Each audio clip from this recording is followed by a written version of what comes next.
काछवाच मन निश्चल राखे, धनि धनि जननी तेरी रे। नरसिंह मेहता जी के। इंद्रियों को वश में करो। नेत्र सबसे खतरनाक, इनको बहुत सावधान रखो। बहुत बहुत ये चंचलता, नेत्रों की चंचलता। भगवत चर्चा हो रही तो हो सकता है शब्द ना सुन पाओ, लेकिन विषय चर्चा हो रही है तो आप 10-5 हाथ दूर होगे तो भी श्रवणेंद्रिय पकड़ लेगी क्या बातें हो रही। निंदा, स्तुति, विषय चर्चा। इंद्रियों को शासन में रखो, इंद्रियों को वश में करो, क्योंकि ये ज्ञान विज्ञान का नाश करने वाले महापापी काम इन्हीं के वशीभूत होकर तुम्हें नष्ट करते। मार डाल इस पापी को। भगवान के पाप मानम प्रजहेनम ज्ञान विज्ञान नाशनम, मार इस काम को नष्ट कर। तस्मात् तुम इंद्रियाण्यादौ नियम भरतर्षभ। ये महाभारत सबको लड़नी पड़ेगी, महाभारत सबको लड़नी पड़ेगी। अगर आपको अपने स्वराज्य सिंहासन पर बैठना है, मुक्त होना है, तो ये युद्ध स्वीकार करना पड़ेगा, ये चुनौती स्वीकार करनी पड़ेगी। भगवान कह रहे हैं इंद्रियों को वश में कर, ज्ञान विज्ञान का नाश करने वाले इस महापापी काम को अवश्य बलपूर्वक मार। भगवान आदेश कर रहे हैं। पाप मानम प्रजहेनम ज्ञान विज्ञान नाशनम, तस्मात् तुम इंद्रियाण्यादौ नियम भरतर्षभ। इसलिए पहले इंद्रियों को काबू करो। रसेंद्रिय से शुरू करो, मुख्य द्वार। ये ज्यादा रजोगुणी भोजन पाने पर चंचल होती। जब ये चंचल होती तो हर इंद्रियों में चंचलता। इसको संभालो। उचित आहार, सात्विक आहार, कम स्वाद वाला आहार, बच जाओगे। ज्यादा स्वादिष्ट पाने की कोशिश मत करो। अगर रसेंद्रिय स्वाद नहीं छोड़ पाए तो जनेंद्रिय का स्वाद छोड़ पाना बड़ा कठिन हो जाएगा। इंद्रियों को विषयों में संयोग मत होने दो। भोग बुद्धि से प्रवृत्त ना करो। केवल जीवन निर्वाह बुद्धि से प्राण पोषण के लिए पहले यहीं से शुरुआत करो। रसेंद्रिय से प्राण पोषण के लिए अन्न जा रहा है, स्वाद के लिए नहीं। आप नहीं हो भोक्ता, ये रसेंद्रिय का है। इतनी जबान में रखी गई पूरी बात। यहां के नीचे कोई मतलब नहीं है क्या जा रहा है, इससे यहां कोई स्वाद नहीं। बस ये 2 अंगुल 3 अंगुल का खेल है। इसे क्या गुलाब जामुन है क्या, बस ये जहां अंदर गए ना तो फिर और कुछ मांगे होने लगेंगी। रसेंद्रिय से स्वाद। अब अगर जरा सा नमक कम हुआ तो हल्ला मचाने लगे, नमक लाओ थोड़ा कम है। भैया किसके लिए स्वाद बना। कभी कभी तो मनाओ कि नमक डालना भूल जाए, फिर देखे कैसा लगता है। कभी कभी बिना स्वाद के भी भोजन पाना चाहिए। हाँ, ऐसा करो। मन चंचलता रहित हो जाए, इसके लिए सात्विक भोजन करो। अच्छे अच्छे पदार्थ इसको दिखा दो। हाँ, जैसे आज साधु सेवा भंडारा ऐसे जैसे होता है, कभी ऐसा उत्सव आदि में दिखा गुलाब जामुन। जब परोसने आवे तो क्यों आज थोड़ा उधर ऐसे बस दिखा, और वो जले गए। हाँ बोल दो अंदर से। हाँ, गरम गरम धुआं उठता हुआ समोसा, हरी चटनी, लाल चटनी और वो सेवई नमक वाली। हाँ ऐसे। अब ये खा के तुम ध्यान करोगे किसका? अब ये निर्णय तुम करो। ये चीजें खा के तुम ध्यान करोगे, प्रभु का तो ध्यान होने वाला नहीं।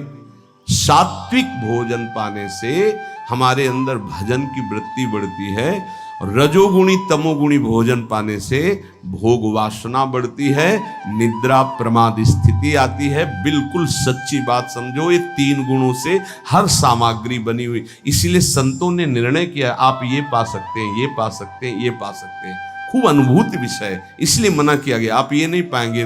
क्यों नहीं, भगवान ने तो सब कुछ बनाया है पाने के लिए, तो पाने के लिए भी बनाया है, तो फिर और व्यवस्था भी भगवान ने बनाई है। रो रो नरक, अंधतामिस्त नरक, ये भी भगवान ने बनाए हैं, तो इनका भी स्वाद आप लीजिए।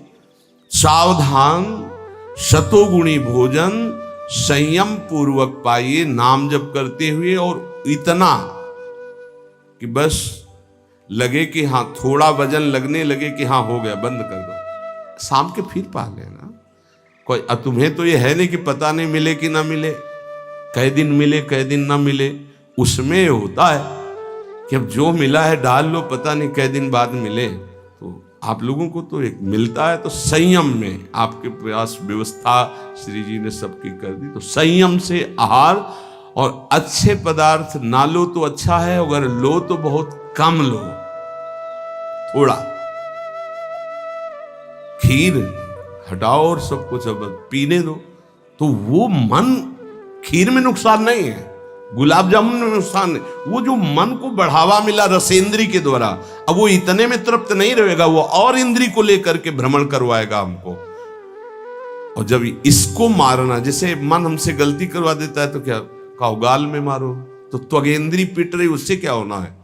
इसको कैसे मारा जाए, इसको ऐसे मारा जाता है, ऐसे। जैसे गुलाब जामुन, भैया आज हमारा पेट दर्द कर रहा है, वो कहेगा नहीं, कहो, नहीं नहीं बिल्कुल नहीं कहेंगे। वो जो मन को पीड़ा हो रही, अब वो पिटाई हो रही। साधक मन को वो दुलार करता, पीट नहीं पाता। इसको पीटना सीखो, बहुत जल्दी ठीक हो जाएगा। ये कहता है आज ये देख ले, हाँ हाँ बढ़िया, चलो चतुरासी जी शुरू करते हैं। वो कहेगा नहीं नहीं चतुरासी जी शुरू कर। उसको मारना है तो उसके विपरीत चलना पड़ेगा। साधक से गलती होती, मन को मारना है, और वो मारता और किसी को है। आज ये नहीं कहे, आज ये नहीं, आज ऐसे नहीं, आज अच्छा। मान लो आप परिक्रमा दे आए, तो शरीर को पीड़ा पहुंच रही, मन को कोई फर्क नहीं पड़ रहा। मन जिसको चाह रहा है वो चीज उसको ना दो तो उसको पीड़ा होती है, और उस पीड़ा को आप अपनी मान लेते हैं, इसलिए दुलार करते हैं। इस रहस्य को समझिए, मन की पिटाई जरूरी है, और ये इतने सुरक्षित रहता कि इसको दुलार करना होता, पीटना होता नहीं।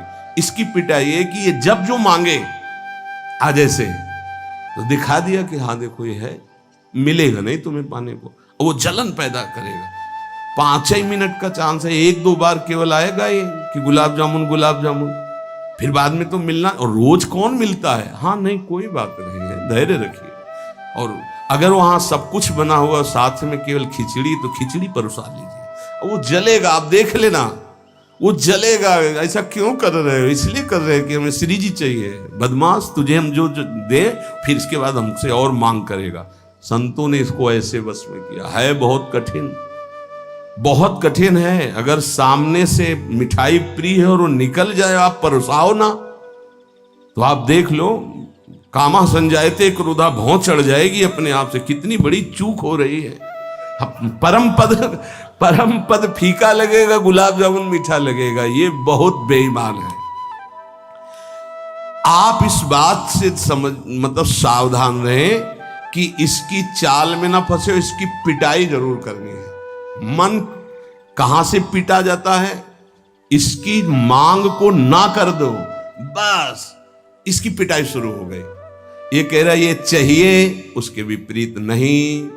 अब वो जलेगा, जलेगा, पवित्र हो जाएगा। और उसने मांगा, वो आपने दे दिया, अब वो और मांग रख देगा, वो आपको परेशान कर।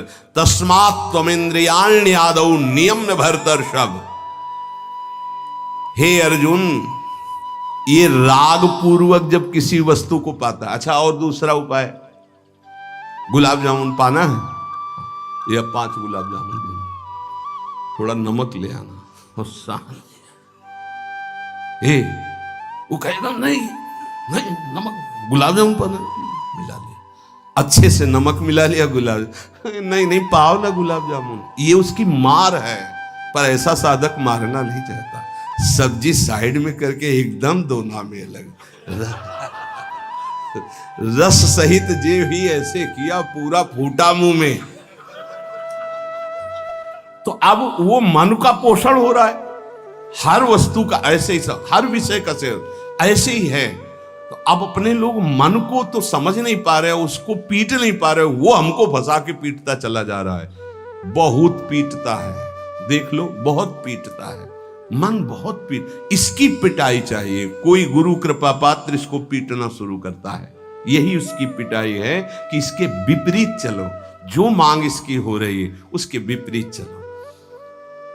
जैसे बहुत बढ़िया स्वादिष्ट सब्जी बनी है, अब उस खीर भी परोसेगे तो खीर और सब्जी दोनों को मिला दो, न सब्जी का स्वाद न खीर का स्वाद, 2 रोटी 3, वो जलेगा कि यार तुम कैसा क्यों कर रहे हो, बस तुम कर लो ऐसा तो रसेंद्री ठीक हुई तो सब ठीक हो जाएगा। शास्त्रों में वर्णन किया गया धैर्यवान वही है जो रसेंद्री और जनेंद्री को, बस 2 इंद्रियों की चर्चा हुई और तो सब अपने आप हो जाएंगी। और रसेंद्री प्रधान, रसेंद्री ना हुई तो फिर आगे जो राग पूर्वक भोग, कोई भी भोग किया जाए वो बिल्कुल द्रवित हृदय में छप जाता है, बार बार पीड़ा पहुंचाता है, ना चाहते हुए भी साधक का पतन कर देता है। यही है, ना चाहते हुए पाप कौन करवाता है। आहार का बहुत बड़ा फर्क पड़ता है। अगर हम आहार पर संयम कर लें तो निश्चित काम पर विजय प्राप्त की जा सकती है। अगर आहार पर संयम नहीं, उचित आहार से आप देखना खाते खाते मर जाते हैं, लेकिन खाने की इच्छा पूर्ति नहीं होती। यही चमत्कार माया का। 2 रोटी डाल लो फिर भजन देखो कैसा होता है, देख लो ना आप करके। खट्टी डकार आ रही है यहां से, फिर भी शाम के बैठे हैं, आलू का पराठा और चटनी ये और वो, फिर जाके पचाने में पूरी ताकत। भजन कैसे करोगे? थोड़ा भोजन करो, खाते खाते मर गए यार। आज यहाँ का, कल वहां का, परसों यहाँ का, संसारी पुरुष इसी में लगे रहते हैं। सुनो, उतना डालो जितना प्राण पोषण के लिए। कभी ऐसा देखो कि पेट में वजन ना आने पावे। अगर आपको भजन बढ़ाना है तो पेट में वजन ना आने पावे, ऐसे जब बैठो और भोजन शुरू करो, जहां लगने लगे कि पेट में कुछ आ, वहीं बंद कर दो। और एक दिन का अभ्यास, निर्णय करो कि 2 रोटी इतना इतना इतना हो, उतना ही। ये बार बार बांटना और बार बार पाना ये साधकों के लिए ठीक नहीं है। एक बार रखवा लो 4 रोटी से दाल सब्जी और बस खत्म। आपका घर है, आप श्री जी का प्रश्न, बस एक बार, और उसी को पाके अपना भजन करो। धिक्कार है जीवन को, खाते खाते अवस्थाएं बदल गई, बचपन से लेकर 50-60 वर्ष के वही खाने की इच्छा। कभी तो थोड़ा मन वही फंसाए है, मृत्यु आ जाएगी फिर भी खाने से तृप्ति नहीं होगी। एक बार इस रसेंद्री को काबू में किया जाए, भोजन पर सावधान, थोड़ा अल्पाहार, इतना जिससे हमारे प्राणों का पोषण हो जाए, सब ठीक हो जाएगा। आप देख लेना, अल्पाहार। अगर भोजन सुधार नहीं होगा तो फिर भजन में सुधार नहीं होगा। भोजन, बहुत प्राण शक्ति प्रबल है आपकी, ऐसे नहीं निकल जाएगी। बहुत प्राण शक्ति बलवान होती है।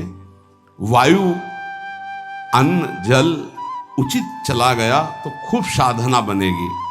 इसलिए कोई भी वस्तु राग पूर्वक सेवन न की जाए। ये ज्ञान मार्ग, भक्ति मार्ग, जो मार्ग के उपासक, उनको इस बात पर विशेष ध्यान रखना, चाहे गृहस्थ हो चाहे विरक्त हो। शास्त्र के अनुसार कर्तव्य कर्म होने चाहिए और राग रहित आहार विहार होना चाहिए। पूज्य श्री पंडित गया प्रसाद जी के शिष्य मास्टर बाबा, उनके पास जितने साधक रहते थे तो उनकी सब्जी में नमक नहीं, खीर में चीनी नहीं, ऐसे ही उल्टा सीधा बनता था। तो जानते हो कैसे साधक रहते थे?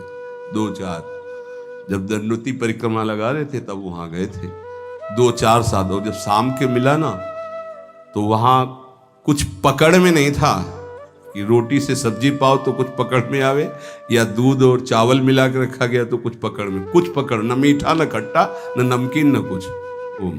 भगवत धाम को प्राप्त हो चुके हैं, बहुत अच्छे महात्मा थे पूज्य श्री मास्टर बाबा जी। ये बड़े बड़े महापुरुष ऐसी चाल क्यों चलते हैं? क्योंकि वो अपनी इंद्रियों को काबू में रखना साधकों को सिखाते हैं। काम को मारने के लिए सबसे पहले इंद्रियों का नियमन करने को श्री भगवान कह रहे हैं। तस्मात् तुम इंद्रियाण यादव, नियम में भरतर्षभ, इनको पहले कंट्रोल में करो। कान से भगवत वार्ता, अच्छी वार्ता सुनो। नेत्रों से अगर कहीं एक बार कोई ऐसा दृश्य उपस्थित हो जाए प्रकृति में तो प्रणाम करके दोबारा नेत्र मत पहुंचाओ। जहां आकर्षण हो वहां बार बार नेत्र मत पहुंचाओ। वाणी से कभी अश्लील संभाषण, गंदी बातें मत करो। खान पान संभालो, इंद्रियों को संभालो, ठीक हो जाएगा। जब तक साधक इंद्रियों को संभालता नहीं तब तक उसकी दृष्टि भगवान की तरफ न रहकर भोगों की तरफ होगी।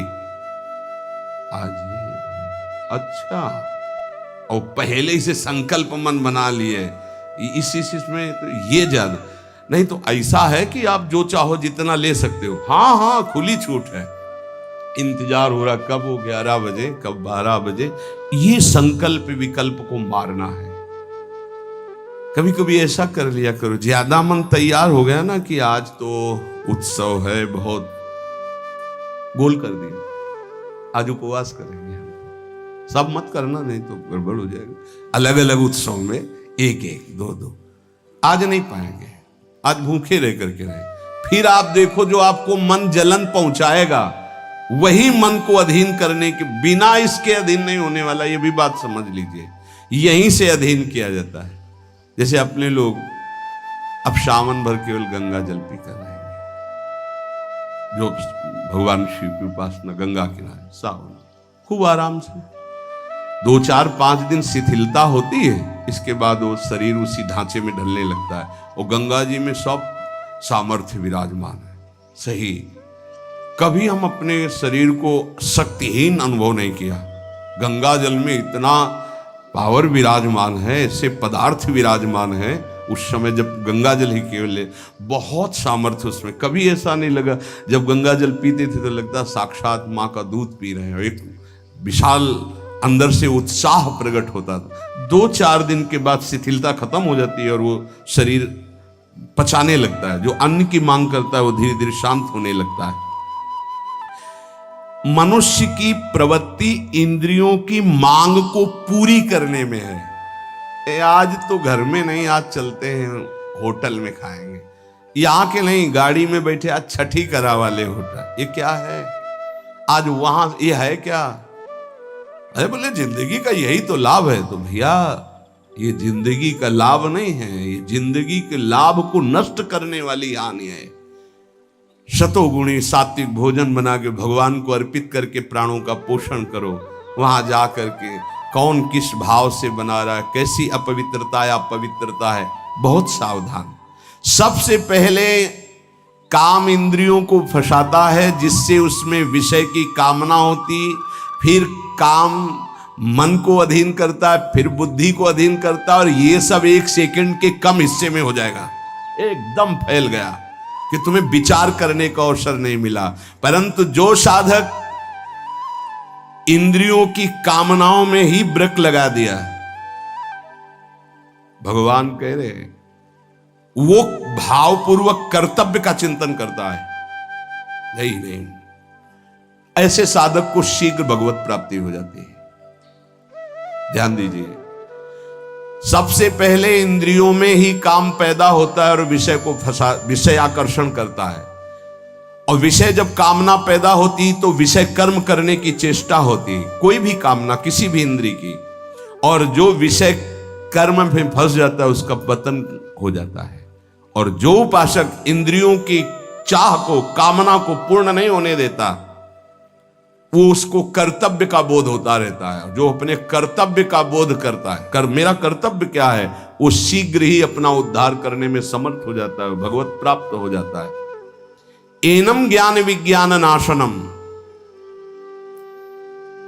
ये ज्ञान विज्ञान का नाश करने वाला काम है। तुम्हारा कितना भी अनुभव ढक देगा, कितना भी बुद्धि आपकी प्रवीण हो, बड़े बड़े जवाब देने वालों को लाजवाब कर देता है। ऐसा है, काम ऐसा है कि बहुत जवाब देने वाले को जवाब रहित कर देता है। उसका उत्तर नहीं दे पाओगे जब काम तुम्हारे अंदर प्रश्न करेगा।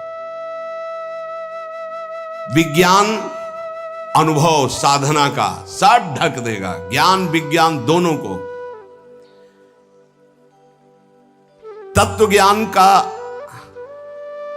यहां बात नहीं है कि ज्ञानी का शब्द है शास्त्र ज्ञानी से, बोध संपन्न महापुरुष से नहीं स्वात्मारामम विषय मृग तृष्णाम भ्रमयति। यहां भक्त जो अभी साधन काल में है, प्रेमी भक्त के नहीं, दो को कोई परास्ती नहीं कर सकता। प्रेम लक्षणा भक्ति से युक्त महापुरुष और तत्वबोध महापुरुष, ये ज्ञानी शास्त्र ज्ञानी, और ये भक्त अभी साधन मार्ग का। कामना संपूर्ण पापों की जड़ है, पाप मानम ही प्रजय, इसलिए कामना उत्पन्न होते ही पाप क्रिया में रुचि हो जाती है। आगे चल करके वो इतना अंधा हो जाता है कि सतमार्ग छोड़ करके पाप कर्म में ही लग जाता है। बहुत बहुत डरावना विषय, बहुत भयावह विषय है। भगवान इसलिए काम को महापापी बता करके आज्ञा करते हैं कि साधक इसको अवश्य मार डाले। पाप मानम प्रजयहीनम ज्ञान विज्ञान नाशनम। तो जो आदेश कर रहे हैं वही सामर्थ्य देंगे, इसलिए इन्हीं की शरण में होके इनका नाम जप करो और इंद्रियों की चाह के विपरीत चलो तो मंगल हो जाएगा।